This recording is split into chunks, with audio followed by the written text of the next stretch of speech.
किसी ने हमको लिखा कि आप भक्ति के बारे में कथाओं में बोलते हो, भगत के गुण क्या होने चाहिए। ये चिट्ठी हमें इसलिए भी अच्छी लगी कि बगल में मेड़ता है और हमको एक बार मेड़ता जाने का बड़ा शौक है। केवल जाने का नहीं, हमें कोई जजमान मिल जाए ना, हम उसको तुरंत कथा दे दें। कथा भी सुनाने का बहुत मन है और वहां की जो कथा सुनाएंगे वो सिर्फ मीरा पर सुनाई जाएगी। हम तो मीरा को तो वाह, क्या मीरा बाई हुई साहब, क्या अद्भुत है हमारा राजस्थान। यहां महलों में रहने वाली जोगनी बनकर के पूरी दुनिया को दीवाना बनाती है। क्या मीरा बाई थी, क्या अद्भुत भक्ति थी मीरा के जीवन की साहब। नोट करना जरा मीरा की भक्ति के बारे में। राधा ने तो कृष्ण से प्रेम तब किया जब कृष्ण पृथ्वी पर थे, मीरा ने तो 5000 साल बाद किया, पर जी ऐसी जैसे कृष्ण अभी भी सामने हो। ये भक्ति है। मीरा जब नाचती थी तो ये मान करके नहीं नाचती थी कि कृष्ण नहीं है, या 5000 साल पहले हुआ, ये मान करके मीरा नाचती थी कि मैं मधुबन में हूं और मेरा गोविंद सामने खड़ा है।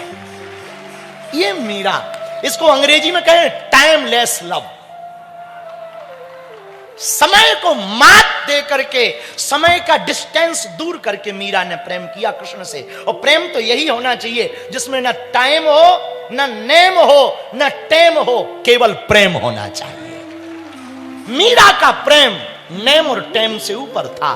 नारद भक्ति सूत्र में नारद जी ने कहा, भगवान अनिवर्चनीयम प्रेम स्वरूपम मूका स्वादनवत प्रकाशते क्वापि पात्रे गुण रहितम कामना रहितम प्रतिक्षण वर्धमानम विच्छिन्नम। नारद भक्ति सूत्र में नारद जी कहते, प्रेम तो वही है जिसको कहा ना जाए, सिर्फ जिया जाए और तुमको देख करके दूसरा भी दीवाना हो जाए। हमको तो मीरा बहुत अच्छी, यहां बगल में मेड़ता है, इसलिए ये पत्र हमें अच्छा लगा। तो सुबह जब हमने पत्र पढ़ा, हाँ हम आएंगे मेड़ता, अब कब आएंगे ये पता नहीं, पर आएंगे।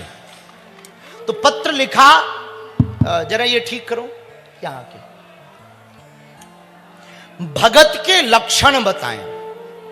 ये कोई कानपुर के रहने वाले हैं, इनका नाम नीरज है।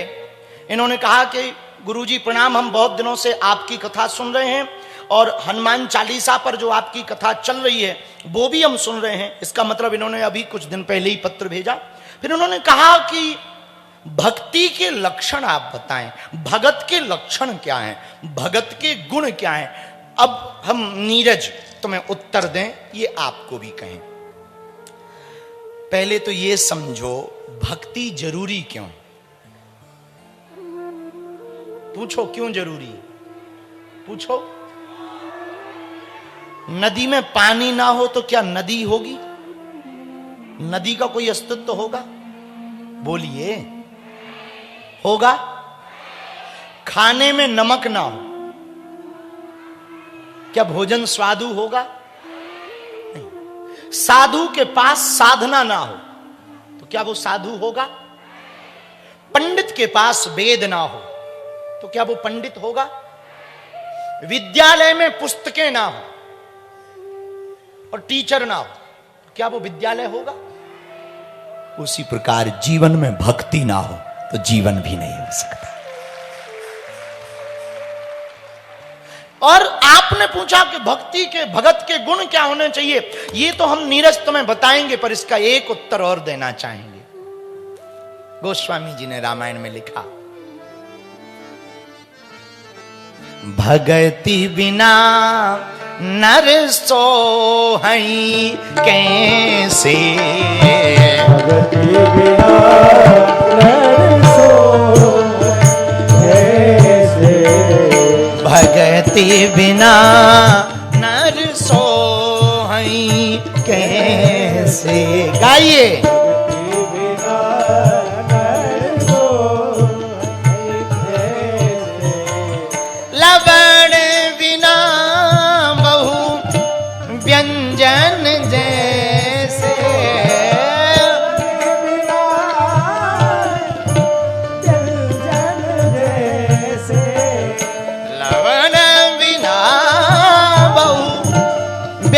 जीवन जैसे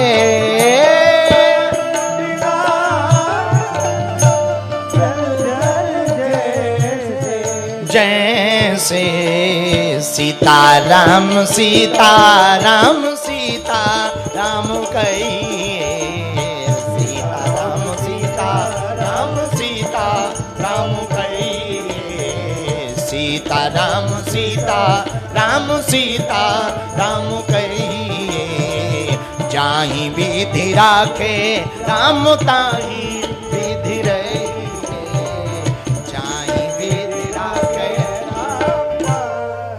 जैसे नदी का महत्व पानी के बिना नहीं है। सुंदर स्त्री हो, अच्छा ऐसे समझो कोई स्त्री बड़ी सुंदर हो पर नाक काट दी जाए तो क्या अच्छी लगेगी? बोलो बोलो बोलो। अच्छा कोई मकान बड़ा सुंदर बनाओ पर दरवाजे उखाड़ दिए जाए तो क्या सुंदर लगेगा? अरे बोलते जाओ, जोर से बोलो। अच्छा कोई बस बहुत सुंदर हो पर इंजन और टायर निकाल दो तो क्या अच्छी लगेगी?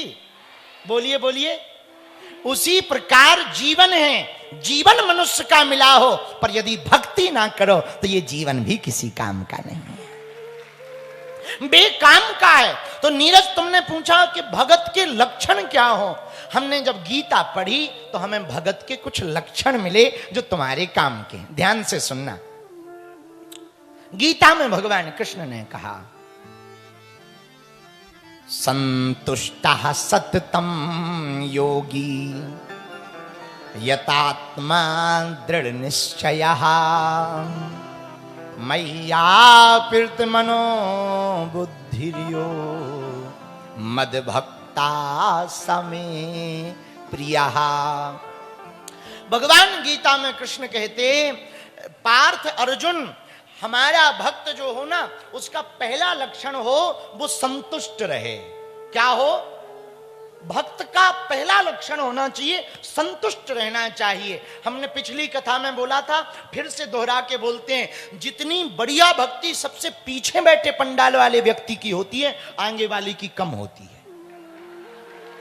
हाँ हाँ हाँ, बुरा ना मानना, बिल्कुल सही बोल रहे हैं भाई साहब। क्योंकि पितरों के पिंडदान के लिए पुष्कर आओ, और अजमेर में जितने हिंदू चादर चढ़ाते,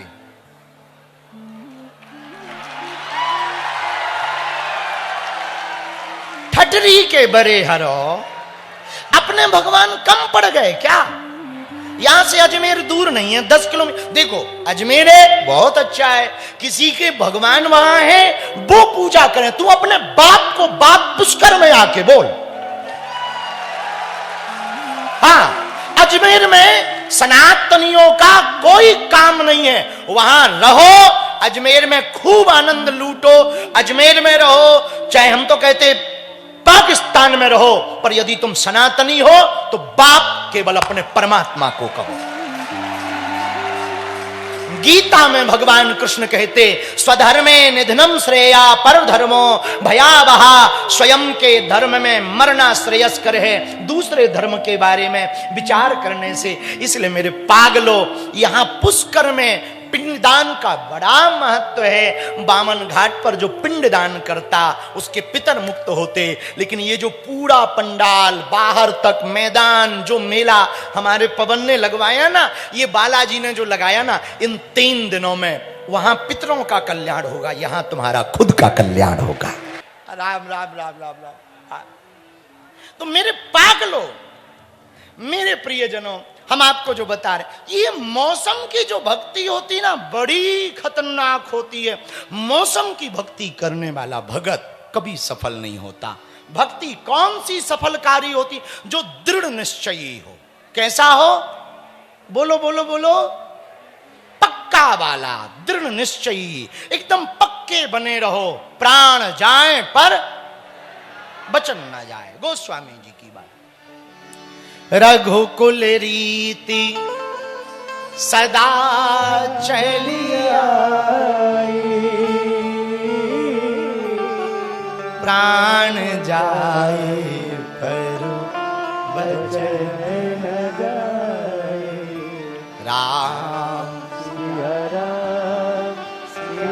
राम जय जय राम राम। सिया राम। तो नीरज तुमने पूछा कि भक्त के लक्षण क्या, तो संतुष्टा सततम योगी यतात्मा दृढ़ निश्चय, दृढ़ निश्चयी होना चाहिए, संकल्पवान होना चाहिए। आज प्रण ले लें कि चाहे जो कुछ भगत हमको मिलते हैं, एक व्यक्ति हमें मिला, हमने कहा पीते हो, बोले पीते तो हैं पर मंगलवार को नहीं पीते। हमने कहा क्यों, बोले मंगलवार ना हनुमान जी का दिन है इसलिए हम नहीं पीते हैं। हम कहा बेटा कहाँ के हो, बोले नागौर के हैं। हम कहा राजस्थान के हो। हमने कहा ठटरी के बरे, बुधवार को हनुमान जी छुट्टी पे रहते हैं क्या? केवल मंगलवार हनुमान जी का है, बुधवार नहीं है क्या? बोलिए, क्या बुधवार को हनुमान जी नहीं है? वो तो सब दिन है। मेरे पागलो, ये मौसम की जो भक्ति है ना, ये सफलकारी नहीं। भक्ति तो सदा वसंती। चाहे जिस देश में, एक संत गाते थे, जिस देश में जिस वेश में परिवेश में रहो, राधा रमन राधा राधा रमन। जिस ग्राम में जिस शाम में जिस धाम में रहो, राधा रमन।